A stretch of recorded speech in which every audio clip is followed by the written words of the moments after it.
Ladies and gentlemen, friends and neighbors, it's me, Scott Hammond, 100% Humboldt, with my new best friend, Paul Beatie.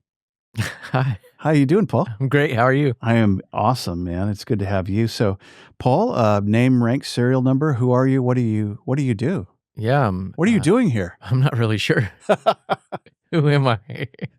Come at me, man. My name's Paul. I play the guitar, and I own a music venue in Ferndale with my wife. It's called the Old Steeple, and it's a lot of fun. It's a lot of fun. And you guys, I saw you guys play at the Folk Life, right? A couple years ago. Oh yeah, my band. Yeah. The Starhoppers. Starhoppers. We're a space-themed surf band. Yep. And it's a lot of fun. Echoes of the Ventures and all those. Yeah. Is it Dick Dale? Dick Dale, yeah. Surf guitarist extraordinaire. Exactly. Is he still alive? He is not. He is not. He died sometime before the pandemic. Was he LA based? Because that music sort of came from that surf scene, right? He ended up in 29 Palms. As many do.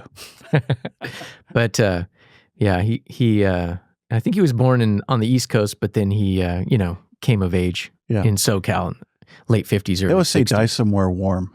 29 Palms would definitely fit that.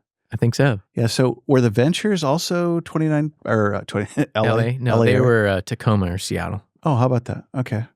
So tell us more about how you. Let's talk about the Old Steeple but let's hear your story. Sure. How'd you get here? I grew up around, outside of Sacramento in Auburn, California. Sure. And music was just kind of my thing. And I had a band called the Pyronauts in Sacramento area. And we're still together. We just don't play as much since I moved up here. What kind of music? It's surf music. Okay. That's basically what I do. Surf guys in Auburn. It makes perfect sense. Yeah. And so towards the end of high school, through college, I was playing with them. And then we did a lot of gigs, probably 700 gigs, and up and down California. And then in 2014, we went to Europe. Wow. For a tour, and that was tons of fun. I bet. We played this big festival in Italy with like 3,000 to 5,000 people out there, and basically lost our minds. It was, it was really fun. Was it a surf music festival? Yeah. Wow. And they love it in Europe. Europeans love all kinds of stuff. They get it. You know? And we would go into the venue or meet people, and they're like, "Where are you from?" "Oh, from California." "Oh man," you're cool. Like, "You guys go surfing," and you're like, "Yeah, that's me." "What's your favorite tiki bar?" and all this stuff, like Auburn. Yeah, we're like, "Well, we live in the foothills," and it's 4 hours to the beach, dude. Yeah, but it was really, really great, and but we did with that band, we got to open for Dick Dale a number of times. That's cool. And got to know him, got to know his band. And that was really our entry into that scene, which is pretty incredible. And now, he's gone, but there's still some other, we call it first wave surf music. There's still some other guys out there that we've gotten to meet. That's cool. And because he's iconic. He's an iconic figure in a very niche-y. Exactly. Yeah. What other genre could you, as an amateur, end up opening for the inventor? Right. And then getting to know him. Who was the king of bluegrass, the guy that everybody liked? It wasn't Doc Watson. It was Doc and Bill Monroe. Mr. Monroe. Right. Yeah, the mandolin player. Yeah. Yeah. I guess it was similar to that. Yeah. And so that was really my entry into putting on concerts, was eventually doing some Dick Dale shows in both Auburn and then in Scotia. That you produced? That I produced. Wow, okay. And so we did it twice in Scotia when we first moved up here with the Pyronauts opening at the Winema or the Wynema beautiful theater there. And it was so awesome. It's a cool little venue. How many does that seat? I think a lot more than the Old Steeple. The Old Steeple's about 225. Okay. And in Scotia there, I think we had about 400 to 500. It's pretty good, actually. It's all redwood, right? I mean, the whole. Have you been in the Wainema Theater? Oh, you got to check it. It's so cool. It's such a cool. The exterior is like Greek columns, but they're trunks of trees, and then inside it's all unfinished redwood, and it's like living. It's iconic. I've been wanting to use iconic all day. And on the stage, there's like the old school footlights, that are sunk down in the stage, and it was just like, it was so neat. In the redwood days where they could manufacture stuff. Yeah. So where'd you go to school then after Auburn? Oh, I went to Sac State. Oh, yeah. Study music or? No, economics, actually. Of course. Yeah. I was relates to music. I went to Sierra College, which is a junior college. Sure. And for 3.5 years, and it just sort of took every class that was interesting. Mm-hmm. So I have a AA degree in music, sure, business, general, and humanities, which is funny because I never stepped foot in the humanities building. They just said, "Hey, for $40 more, we'll give you another AA degree." I'm like, okay, yeah, I'll take the it. answer is yes. And so my bachelor's degree is in economics, because at that point I was like, "Oh crap, I got to figure out how to finish." And so I got the course catalog from Sac State, and it was like, economics was the easiest degree to get. That'll be easy. Yeah. Which was that true? Yeah. Okay, the least amount of units and the least amount of commitments. Like Good. A music degree was a lot of commitments. And then you're basically, your only career path is a music teacher. Right. which I became a music teacher. Sure. Anyway. Of course. Without the music degree. And so I taught guitar lessons and rock band classes for, I don't know, about 10 years. Down there, up here? Both. Mm-hmm. I relate and resonate with this story. I was a rec major at Humboldt. Recreation means liberal arts, which means 4 minors: theater, rec, PE, and the other one, business. Yeah. And so I have a replete good education from not Cal Poly, it was Humboldt State. Yeah. But hey, you do what you can do. Yeah, it was a fun time, and I learned a lot. Yeah. I came up as an oceanography major, way above my pay grade. And so you ascend to what you can. So you came up here, met your wife at we met in college. Mm-hmm. So she's from the Sacramento area too. Mm-hmm. What brought you guys here? We decided to move to Ferndale around 2012. Huh. We were just like checking out of the Sacramento scene, and it's a different culture there. It's like, I do know, driving and road rage and angry and like not being neighborly to your neighbors. Have they had that this year at Ferndale? Yeah. So we moved to like a real community where like you actually are friendly to your neighbor and care about your neighbors and like became a part of that community pretty quick. Which is not an easy thing, right? I hear people say that. I think most people in Ferndale are really friendly and welcoming. Oh, yeah. I think that they don't like you coming and telling them how to do what they're already doing. Right. And we never did that. We just came and we're like, this is what we're going to do. Right. If you like it, that's cool. If you don't, whatever. So did you initially come and then just immediately purchase the church building? No, we started a music store and I was teaching, built up a lesson studio, and then we were selling music stuff too. Was that right on Main Street? Yeah, we had 2 locations on Main Street. Oh. And then when we had the opportunity to get the church there, we moved the store into the church, and our foot traffic just kind of died off. Mm-hmm. And the retail thing kind of was less fun. Yeah. And so we sort of stopped that. So productions started to get your attention. Well, yeah, and the putting on concerts was just like a lot more fun. Mm-hmm. Mm-hmm. Tell me about the one guy. The one guy. That one guy. I'm trying to think of his name. He's in Nashville now. My friend Jeff Crown knew him. Christian guy, would do worship stuff on Friday nights. Oh, right. Yeah, I was Anthony Skinner. Anthony Skinner. I was never there for that. Okay, you never met him? Nope. So that was a separate thing where he rented out they rented. They were the previous owner. Uh-huh. He was involved with them. Yeah. And then the guys that had the killer studio up somewhere same guy. Same guy. Okay. And then they sold. So were they the folks that sold it to y'all? Yep. Okay. Mm-hmm. Gotcha. And then and basically, when we went and looked at it, we're like, oh man, we know what to do. But this, it's going to be stretch. Some work. So we started working the back channels and like, this is the plan, this is what we would do. And I think that because of that music connection, that opened the door to making a deal.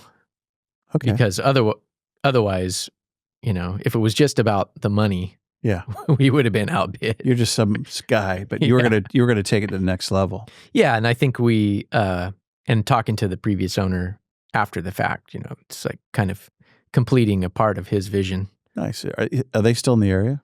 Not really. They still own the studio, but they're kind of all over. I imagine you've been to that studio up the road. I have. I heard that state-of-the-art killer. It's pretty cool. Amazing. It's like it's kind of like walking into a lodge. And I've driven by the house. It looks. You could see some of it from the road, right? Not really. Okay, I've seen the driveway. It's like the control room is about twice the size of this room, 4 times the size of this room, and it's floating. It's its own foundation, its own HVAC system. Really? There's 2 doors, and you cross this threshold. Huh. It's not connected to the rest. It's on an island. Yeah. Wow. And then why is that a good thing? It's just totally isolated. So it's not going to be interfered with. Sound-wise, something could be extremely noisy in the next room, and you're not going to. You'll never hear vibration. It. Wow. Yeah. And then there's a guitar loft with a bunch of cool old amps and a drum selection in the carport or the garage. And go pick your weapons. Big board, Neve board. Huh. In the day, the board was probably $100,000 or $1 million. Wow. And now it's worth maybe 100. Right. But a piano organ room. It's basically like if Led Zeppelin showed up with no instruments. No problem. They could make an album. Wow. And it's analog. 96 tracks of 2-inch tape, 4 machines. Wow. Can they do digital now, or they do digital at the same time? So it's analog. It's both. Yeah. Wow. One time I recorded on a 24-inch track or 2-inch track, 24 tracks. It was so much fun. Yeah. And then we mixed on that too. So when you mix, every time you do it, you have to do it again. So you have to like write notes, and the whole band's at this board and do it over and over. You're like, okay, at 3 minutes and 10 seconds, I got to move channel 9 down to this. Rad. And then I got to move it back up. So when they did Dark Side of the Moon, Pink Floyd had to do that probably a lot. Right. Wow. Huh.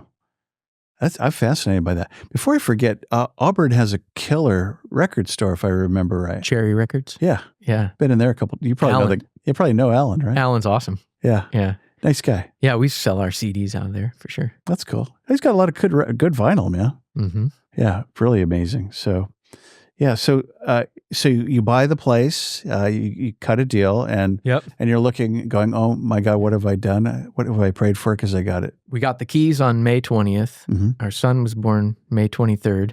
Wow. We moved in basically 2 weeks later. Then we moved the store that summer, and then we had our first concert that fall or that November. Other than that, nothing going on, and no sleep. Our kid did not sleep. Yeah. We have a daughter in Boise right now who's new baby, not sleeping. Yeah. Yeah, that's why that's for young people. And I was not necessarily a young dad. That's cool though. You did this whole turnabout. So I think it's fair to say, let's talk about Ferndale a minute, but let's talk about the building because it's got historical and crazy cool stuff to it, right? And then you guys have restored it. Yeah, before we got it, it was just known around town as the Old Methodist Church. It was the first church in Ferndale. Right by the cemetery up the hill. Right by the cemetery, 1870s. And then it was remodeled in around 1902. Wow. The way it is now with the big stained glass windows and gorgeous. the pressed tin ceiling and the steeple. And that's where we got the name, the Old Steeple. Did you guys rename it or was it already? We named it that. Okay. Yeah. And, but in the 1960s, is when it sort of ceased being a church, and the properties were sold off. The parsonage, which is where I live now, and the church. Wow. And Father Paul. Okay. just Is that what your kid calls you? No, I'm kidding. No, that would be funny. Hey, Dad. Yeah. Probably Dad. No, he calls me things. What? Nah, never mind. We won't go there. That's father-son stuff. Yeah. Cool. It's all cool. But my son actually, our number 9, Micah's 20. Hey, Micah, calls me Scott, which is so. Jody's just really bothered by that. It's like, he's Dad. Why don't you, he's Scott. Hey, Scott, and he'll refer to me as Scott. Right. Like, all right, dude. I guess you could be Micah or Mike. So I don't. Kids are pretty funny. Father-son stuff. Yeah, they keep you on your toes. Yeah. So you had a whole rebuild or a remodel to do here. Well, the previous guy kept it like a vacation home or like a hotel almost. They had weekly cleaning, weekly landscaping. Oh, that's cool. Maintenance. Wow. So it didn't come dilapidated then. It was it came in great shape. Oh. And then we've been deferring a lot of maintenance since we've taken over. Sure. We did do a remodel of the bathrooms when we turned it into a venue. We built the stage out a little bit further to accommodate the piano on the middle of the stage. And we've done some remodeling in the backstage area. Wow. But like the bones and the roof and the painting, that was all done. But now that the roof is sort of catching up with us and the painting, and like today it was up there, we're working on the gutters up on the tower. Wow. They're 120-year-old gutters. It's big redwood, they're like that big. Wow. And like, 15 feet long, and they're finally rotting. Finally. After 120 years. Good investment. I'm the guy that gets to fix that. Somebody has to do it. Yeah. Wow. How do you replace it? Are you going to do plastic or do something? We're actually doing no gutters. No gutters. Hey, maybe you don't need them. We figure like the economic way. They all they do is catch bird poop, right? That's the only thing that hangs out up there. They're not doing anything. Yeah. And it's like, well, do we even need these things? Tear them down and paint them. Yeah. Yeah. Huh. So, and it was rotten like 3 layers deep. Wow. So you sort of got the dream job, house, venue, records, music store, production venue, and you guys do weddings too, right? We do weddings. Yeah. Yeah. I think it bears mentioning just to create a visual. Have you ever been down in the Old Steeple? It's pretty magic. It looks cool. It's an old. Is it reddish? If I remember right. It's red. Yeah. Yep.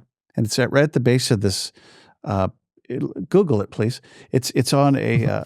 It's at the base of a hillside where the cemetery is, historical cemetery, and the venue is really fun. To see shows there. Huckleberry Flint and John Hammond, and I'll let you drop your cousin. Who cousin? Your cousin John Hammond. I don't like to talk about that. He doesn't like to talk about our great grandfather Jedediah Hammond Lumber, Hammond Trail, who invented the Hammond Bridge. And if my wife was here, she'd be just going. Joni goes nuts when I go there. So hi Joni, love you, mean it. So you got into the place. It's starting to come together. Who was your first show? Gene Parsons, and he was from the Byrds. He was in the Byrds. Wow. And then the bass player from Van Morrison's band. I'm drawing a blank on right now. Were they in the same band or they were two different? Yeah, they both live in Mendocino. Okay. And so they came up and did that. I don't even remember how that happened, but it was pretty magical. When you first walk in that room, the stained glass window glows, and it's just like there's like a reverence in that room, and it's like there's a good vibe. It's a spiritual place, and it's like a really positive vibe, and it's really fun seeing artists walk in there, and they look up and they're like, "Oh man, this is gonna be great." Really? So they know right away because they've done this. Yep. And the sound is it was made before sound reinforcement. So preacher up there with a big voice, he can command the room. And the tin roof. Tin roof, and we don't have a lot of bad flutter echo when you get parallel walls, ceilings. The floor is sloped. Ceiling is really irregular. Yeah. So it's a live room, but it doesn't have a lot of like bad frequencies. Wow. Okay. That would feed back. I would think a tin roof would be problematic for sound, but it's reflective, but it's very textured. Okay. Yeah. And then the seats that we put in are really thick padded seats, and they absorb a lot. That would help. Yeah. Like this last wedding, we had all the chairs out of there for the first time in a couple of years, and like you clap and the reverb just goes. That's cool. I like it. And it's really like loud without the chairs. But then chairs, and you get bodies in there, and it just gets warm and like. And it actually warms up a little bit. I've noticed with the body heat, just kind of for the Christmas show that Huck Flint did. That was fun. So let's talk about Ferndale. And I want to come back to some of the shows that you like and remember, and maybe some coming up. Why do you like Ferndale? Yeah, I think I said before, it's a community where people care about each other, and the fire alarm goes off, and people start running. They run down the street. The firemen run down the street to the firehouse, and you get to know everybody.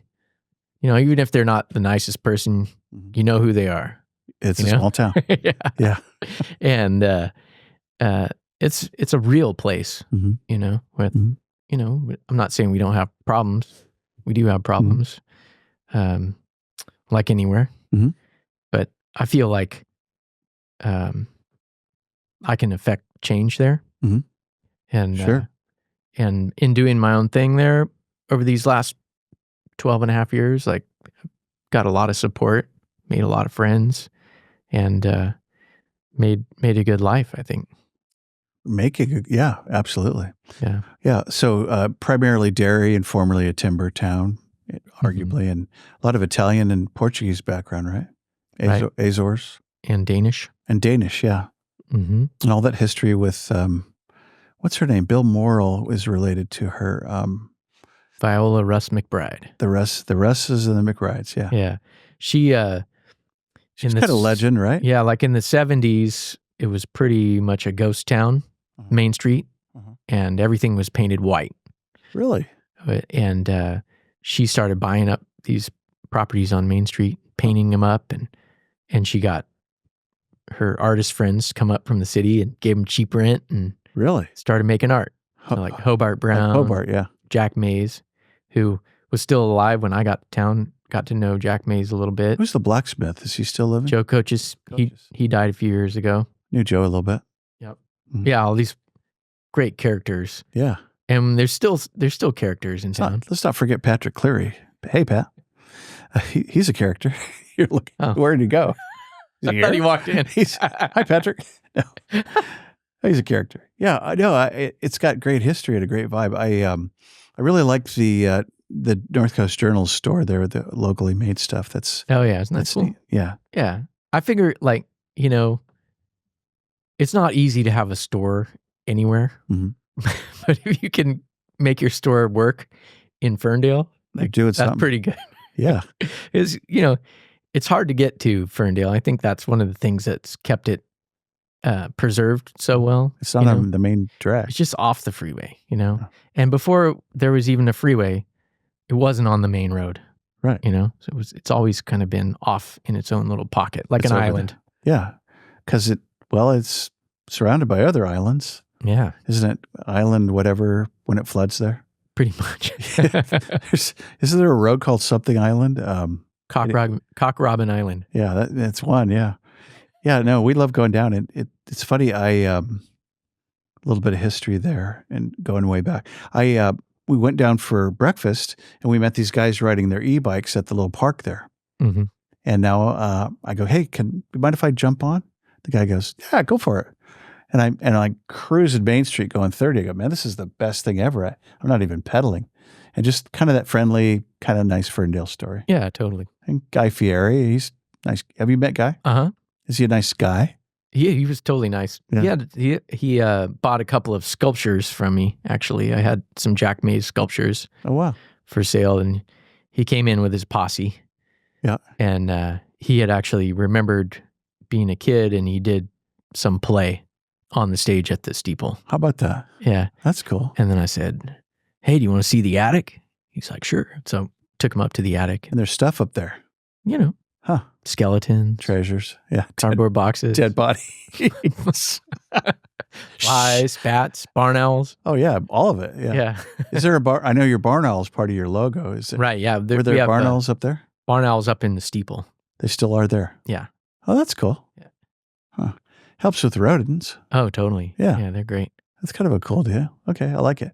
So, some memorable shows. Let's talk about some guys that came into town and gals and what's coming. Well, we've had, for the past, some of my favorites, Iris Dement, Greg Brown. She was just here, right? Last year? It's been a couple of years. I need to get her back. She's really quite good, right? I should write that down. What is she? She's one of my favorites. Is she a string player?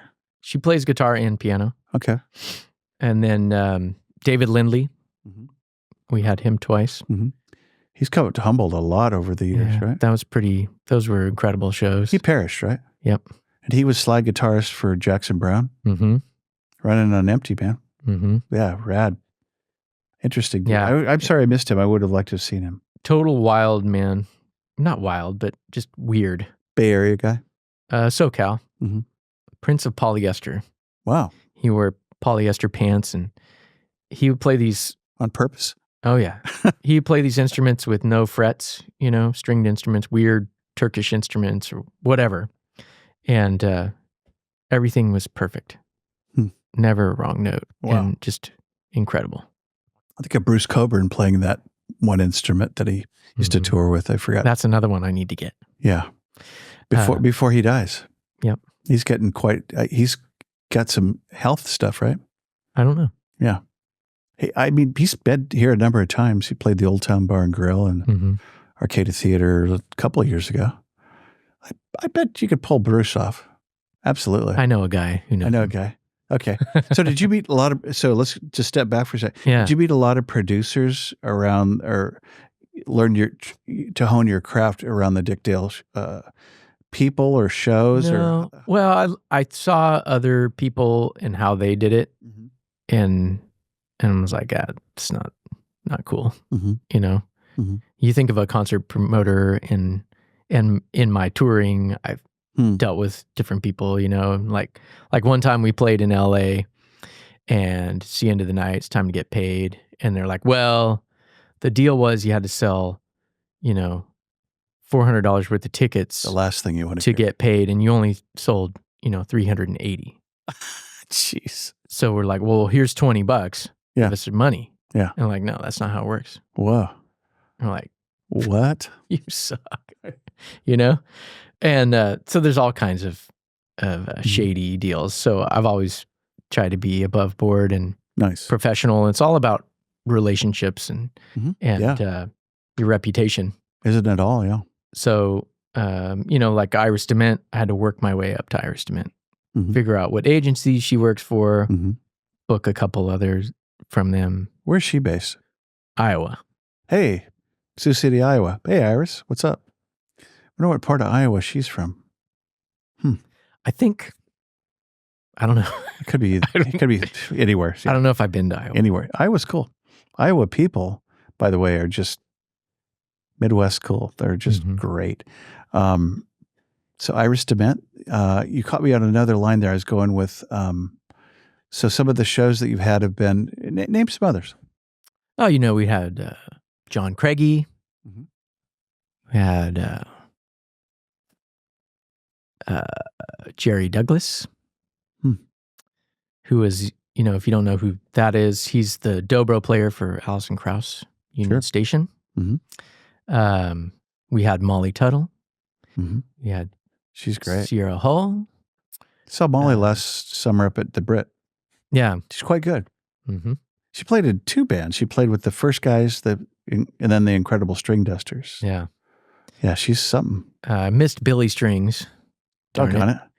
Was he available at some point? I think so, dude. Now he's like stadium guy now. He's like outer space now, man. So shout out to my friend David Turner, who has an uncanny ability to call out the shows. At the Arcada Playhouse or your place or wherever, and he knows the troubadours. Yeah. He knows the Iris, John Craigie real well. Particle Kid is one of my favorites. That's Willie Nelson's youngest son, right? And now he's in Neil Young's band. Oh, that's cool. No big deal. Does he? Yeah, whatever. Does he do the duet with his dad? They do the song, or is that another son? Yeah. What's the one? What's it called? I'll be halfway to heaven if I... Something like that. Yeah. Yeah. My wife really likes that song. Yeah. That's really good. Does he do that song for his show? No. He does the Particle Kid stuff, which is more like rock and roll, psychedelic. Mm-hmm. I love it. It's great. Yeah. And he's just a sweet dude. Nice guy. Cool. Yeah. I really like the artists that are nice, that are just normal, sweet people. Who stands out in that? Yeah, Alistair Fraser. Mm-hmm. How was John Hammond, my Uncle John? He was so cool. Was he cool? He was so cool. He was great. He was great like show. Yeah, he's like kind of like a gruff kind of voice, He's old school, dude. He smoked a lot, Yeah. But he's got stories about hanging out with Tom Waits. He's got stories hanging with Neil Young. And what I loved about him and what he did on the stage was he's just like, I can't even believe this story, but I got to play with, so-and-so. Did he have Hendrix and like Eric Clapton in the same show or studio? And it wasn't like, yeah, I did this, I'm so cool. It's like, I can't even believe how cool this was. I was so thankful to be part of it. I was there. I got to do this. It was incredible. Different attitude. Totally. That's cool. Oh, I like that. Where if it was Dick Dale, Dick Dale would say things like, well, I taught Jimi Hendrix how to play. Yeah. Of course you did.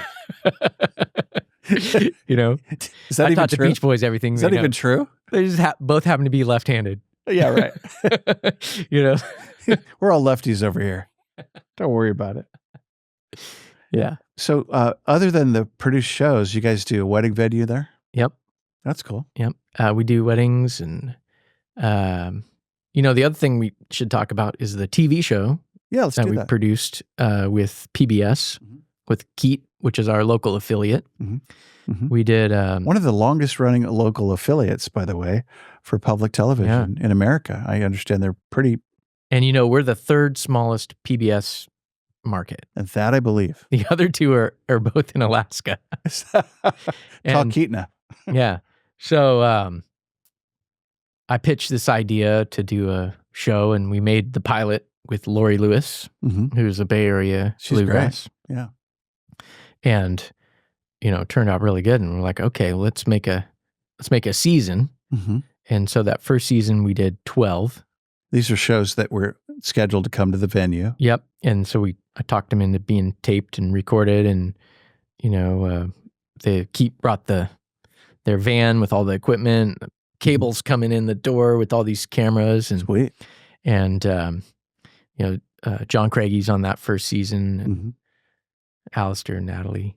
And so we made that season, and then the idea was we got some local underwriters, and the idea was, well, we're going to package the season. We're going to put it out there for free for other PBS affiliates to pick up. Wow. And so that first season was, in my mind, very successful, and it aired to viewable over half of the country. That's really good. It aired in LA, San Francisco, New York, Boston, Vegas, Philadelphia. I don't know about Boston. Boston's a big PBS market, but that's cool. We didn't get in Texas. Didn't get the Austin. We didn't get Hawaii. Affiliate. But we got a lot of other cool places. We also got some local places too, like Medford, San Francisco, Chico. That's really cool. Redding. So, which is cool because a lot of our underwriting is tourist based. Right. So in the second season, it was all tourist based, and that is going out. That's out there right now, and it's aired in LA and San Francisco and in New York, and it moved to the main PBS station in New York, which is really cool. That's so really in cool. Manhattan. Wow. So they're kind of on some sort of a cycle where they run? Yeah, they get distributed. I can't remember the name of the company that distributes them, but basically they're in a catalog, and the program director can choose these free to fill in their schedule. So it might have been on at like 3 a.m. still in New York City, but it's still there, and it's still in the schedule. And then the members of their station, they're going to see it, So it's been on in Michigan lately. And so folks can actually download so the can local affiliate would stream in some way from our Keat station or from the cloud somewhere. Yeah, it's through this distribution. But it is on the PBS website. Like if you search Live from the Old Steeple on pbs.org, you could find all that. It'll be there, and all 25 episodes are. So as a member, I could just go on my computer and pull it up and start playing it. On my TV, for that matter. Absolutely. If I was a tech guy, I could figure that out. Yeah, I think like if you have Roku or whatever, you could do it on Roku. Roku's pretty easy, yeah. Yeah. So who was second season? Who played? Yeah, well, the big show, Mark and Maggie O'Connor, that was a good one. And then Trey Burt, who he's a singer-songwriter from Sacramento, but he got signed to John Prine's label in Nashville. Wow. Sonny War, and then the big show was Mark Cohn, Sarah Jarosz, and the other one. Yeah, my friend Dave tried to get me to go to that the big show. one. I'm sure these are all sold out in record time. What's cool about your venue is that it's pretty affordable. Yeah, that one was a bit pricey. Yeah. And I lost my butt on that one. Yeah. But there was a cool, there was a tour bus, Sean Colvin. There was a tour bus in the driveway, and it was just kind of like I had to have security, and like there was this memo that went out, with mugshots, basically like have your security team keep an eye out for these people. Who are they, folks? Oh, crap. Are they folks that follow these guys? Like stalkers or whatever. Really? Groupie? Like weirdos? This is heavy duty, man. These guys are big. Yeah. This is Jethro Tull stuff. We didn't have any problems, so. That's good. Hey, and I think about going to the wine country or to the Brit or to Reading, and you got money for gas and food and lodging, and it's like, oh, Ferndale's a long ways. It's 50 whole minutes from McKinleyville. Yeah. It's a long commute, but I think that's worth every penny, especially to see guys like that. Well, yeah, that was my rationale was, and if I had sold that show out, I would have broken even, but we didn't quite get there. But my rationale was, well, like, if you're going to see this show, you're going to have to leave the area. You're going to go to Sacramento or Bay Area, and the ticket price will be cheaper. Yeah, but you got gas, you got food, you got lodging. Crazy. And so and a whole weekend to go do it all. I convinced a fair number of people that rationale, but not enough. So you'd known other promoters. Did you know Roy up at Humboldt when he was doing shows? A little bit, yeah. Yeah, nice guy. Yeah. I would. So what's your secret to making it work for the musicians and the bands and the roadies? Just, top 3 takeaways. You said hospitality. Okay. Like it needs to be comfortable for them because basically their job is driving. They drive all the time. Yeah. They're truck drivers. They're driving, and they get to where they're going. They want to relax. They want to sound good. They want to have a good show. So you just take care of them. Maybe go work out, move around, take a walk. Maybe do their laundry. Yeah. Imagine that. Good washer and dryer there for them, That's a pretty good idea. Yeah. I like it. It's very practical. So you're here to serve them and get them into the best headspace possible. Yep. I love it. So let's talk about stuff you like in Humboldt. Hey, it's time for the show. Okay. The part of the show where you can. That was the intro. Yeah, that was it. Welcome to the show, everybody. Scott Hammond, 100% Humboldt with Paul. This is the part of the show where you can kind of tell us what you like about Humboldt. Yeah. And I haven't even been able to use my prop yet. Humboldt County, located in Northern California, the size of Rhode Island, about 130,000 people, give or take. And it rains a lot. You don't want to live here. But you come visit, spend money. Just kidding. Right. Yeah. We get a lot of tourists because of that TV show. Mm-hmm. We get a lot of people coming. Just roll through. Yep. Traveling to our shows to see shows here. Nice. And I would assume people that didn't time it well for a show, but just came to Ferndale or wherever. Yeah. No, it's, so what do you like about living in Humboldt? Not Ferndale. Yeah. You don't live in Auburn anymore. So you came here. So what are some of the things you like? Auburn is at about 1,200 feet. Mm-hmm. And which is really beautiful. It's a cool town. It gets really hot in summer, really cold in the winter. Mm-hmm. And in the summertime, when the Delta breezes kick up, it cools off Sacramento, but it pushes the smog right up against the hill. Oh, that's interesting. Huh. And so here, number one, it's clean air. Yeah. And then the green. Yeah. Just, I love the trees but it's a different pace of life, a different culture.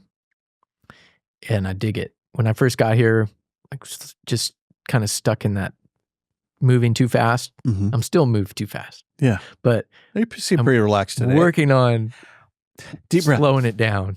Yeah. Yeah, I was going to ask, was that transition tough for you to dial it in, slow it down, take the deep breaths? Yeah, but I know I was ready for it. Yeah. I imagine you're a pretty mellow guy even then, but yeah, I don't know. But right after we made the decision to move, I was teaching at this music store near Auburn, and my commute was, 15 miles up Highway 49. And 49 is like this monster road that connects to 80, which is this beast, this serpent of lot of traffic. Yeah. And that's a beast. So I'm in the fast lane driving to work, going 75 and a 65, and this like old lady passes me on the right, looks over and flips me off. Wow. Because I'm going too slow. I'm in her way. 75. And like, you know how the adrenaline just kicks and you feel hot and you're just like, I don't know that. I don't know what you speak of. I started like accelerating. Oh no. Right? I go, whoa, wait. The rage. Wait a minute.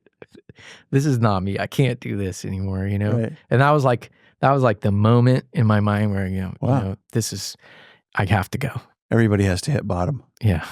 Like, this is so stupid. Almost caught her too. I was going to give her the signal. That's somebody's grandma, dude. Yeah. That's somebody unhappy. So weird. Yeah. You didn't give her your number and one. So every time I go back, visit family and friends and stuff, like I get on the freeway and get on that road and just like, this sucks. Oh man.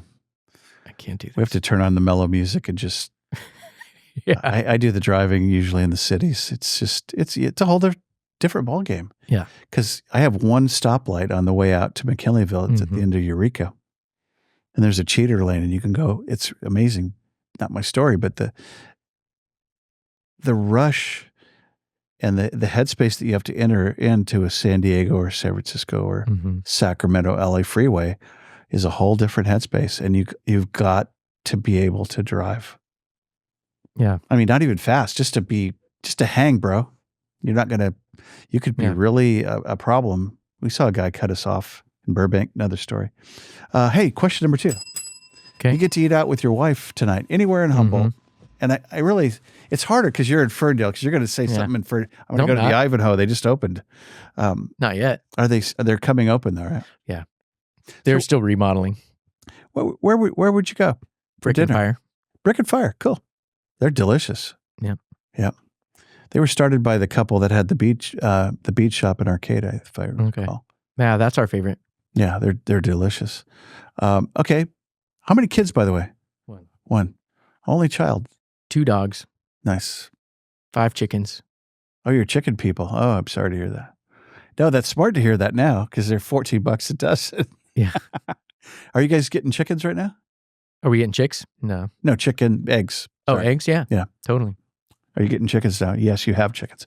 Yeah, we just started laying again in McKinleyville.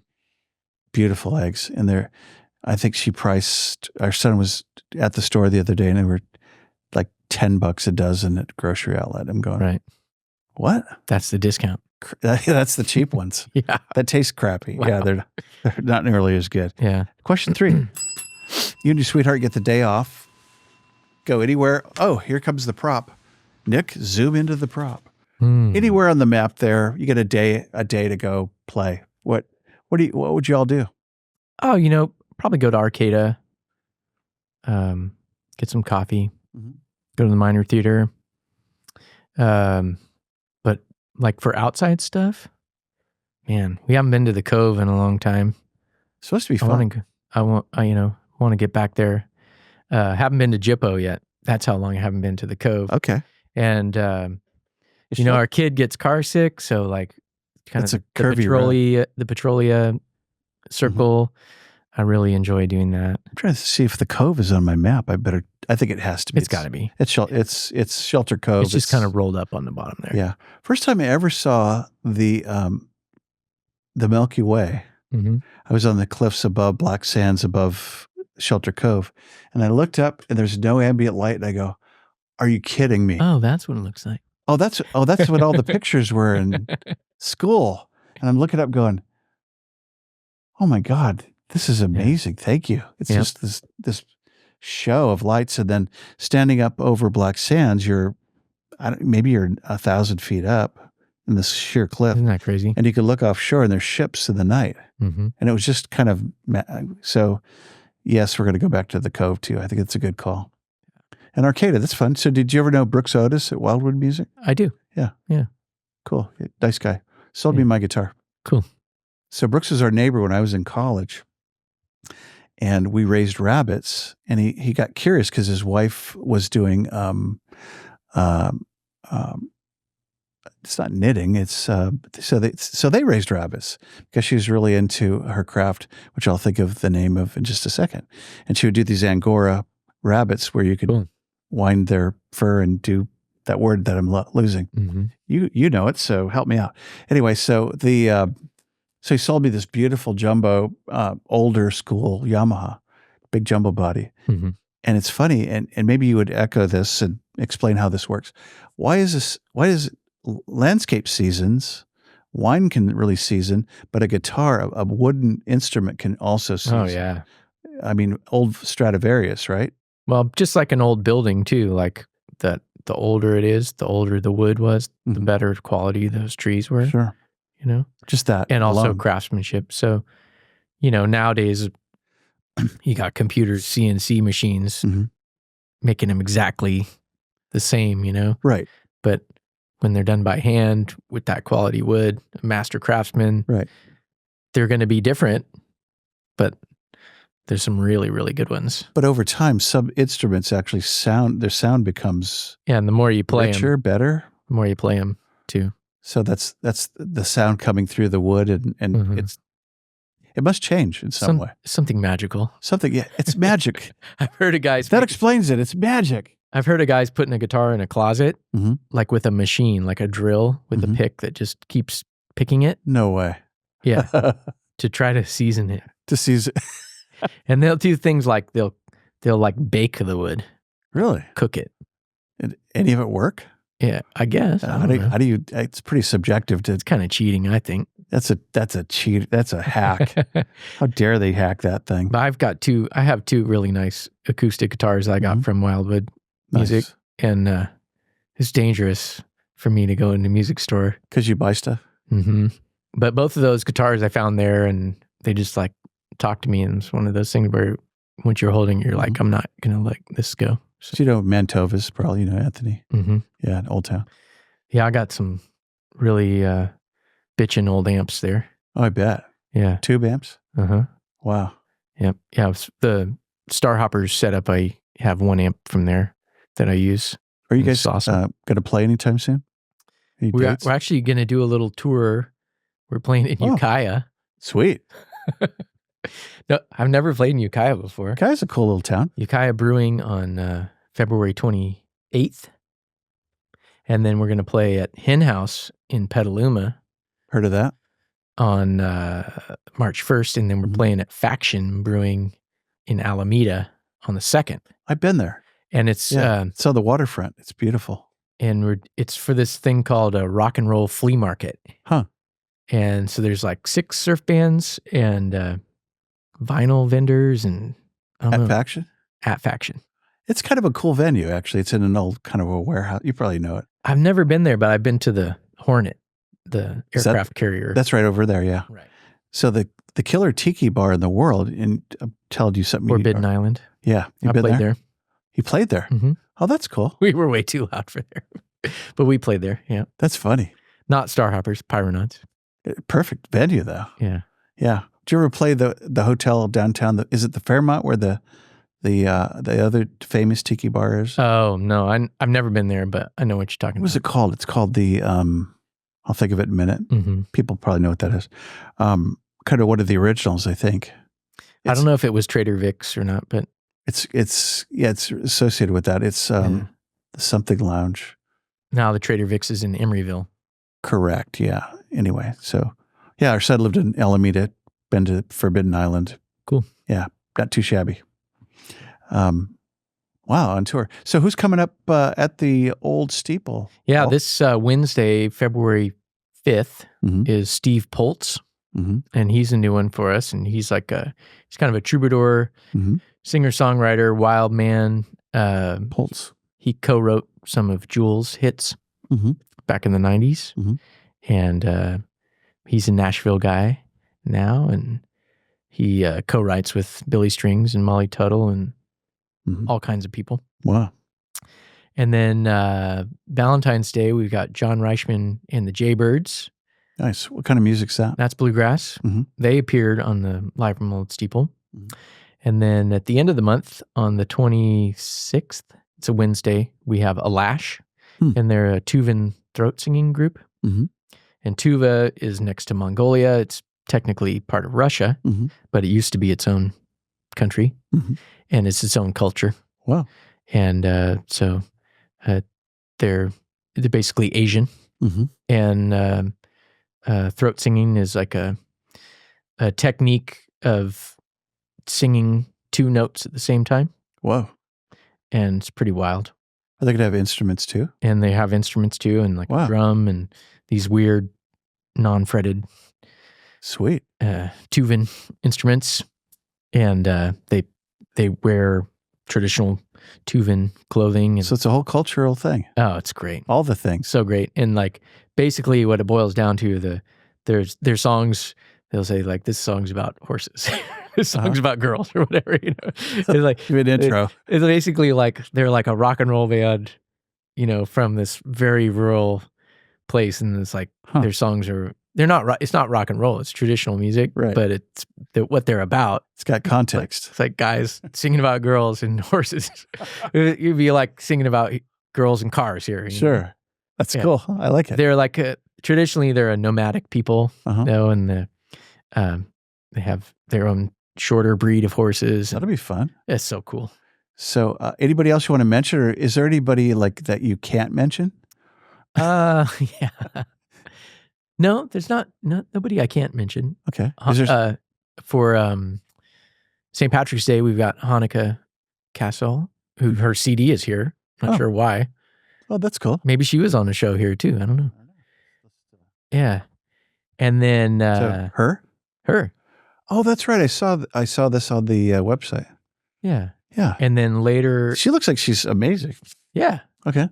Cool. Later in the month, Early James, and he's kind of like a bluesy singer-songwriter guy, and he'll be new to us. She's playing with a couple other people, right? Yeah. Tristan Claridge is actually from here. Okay. And he lives out in the hills. He's a hill person. In the north. They described, when I talked to him last time he came down, he described where they lived, and like, I'm just like, dude, and you're driving home now? It was like is this like a 4-hour drive home. 299 somewhere?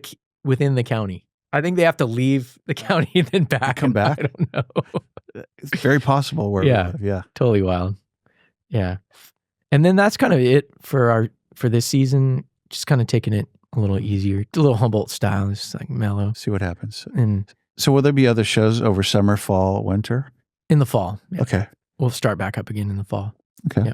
Usually we don't do shows in the summer because it's light till 9:30, 10. Right. And people are mowing their lawns at 9 or they're So are on shows vacation. less attended than in the summer because of the long days? Yeah, and there's festivals. People are Other traveling things. to their, you know, Yeah, that like makes you used to have the Kate Wolf and stuff. And perfect sense. Yeah.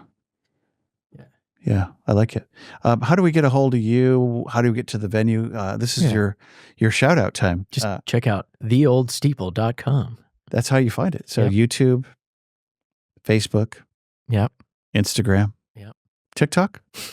Nope. I'm too old for that. What's go with some other ones? I'm too lazy too. So That's okay. Plenty of ways to get tickets and find out. yeah, all the And tickets connect with are y'all. through our website, theoldsteeple.com. Okay, and they're easy to get. Hopefully. Well, it probably depends on the show, right? I mean, it could sell out. Some of these things sell out quick, right? Yeah, that's true. Like Huckleberry Flint, Mm-hmm. those shows sold out. Yeah. We had fun. Christmas show, really good. You should get those guys in here. Yeah, had Adam. Yeah, Adam. Oh, good. He was great. I don't know. Dustin's kind of shy for some reason. Hey, Dustin, what's up? He'll be here. I want to get him to wear his cowboy hat. That'd be fun. Oh, yeah. The cool thing about that show is they picked all these alternative Christmas songs. I don't know how to give them another word that I've never heard. Like I'm spending Christmas in the airport, or that. Yeah, it was a neat show. There was just interesting song selection, and of course they covered them as only they can do. Anyway, hey, what a delight! Thanks for coming, Paul. Yeah, thanks for having me. Any parting shots? Anything you'd like to say to the kids out there? No, How about not that I this? can think of. I can't let you off the hook. So on your gravestone at your ceremony in the Ferndale Cemetery. at this or in the Old Steeple and then in the cemetery. Yeah. What are we going to say about you? What would you like? What would you like to be remembered for? I don't know. I just want to be remembered as a good dude and like trying to make a difference. It's cool. Positive. Yeah, I like that. I like it a lot. Well, thanks for being here. Thanks. Here's where I do the sign off. Hey, everybody! I'm closing the show. Thanks for listening and being here and watching. And look for us on all the podcast platforms, of course. Our new website, which I'll announce at some point. Repost, share, subscribe, make only good comments, and or whatever you want to say. It's fine. And thanks for Dick Taylor Chocolates for being part of our world. And come on back next week. I'm going to say thanks again, Paul, and appreciate you and sign off. Thanks for listening.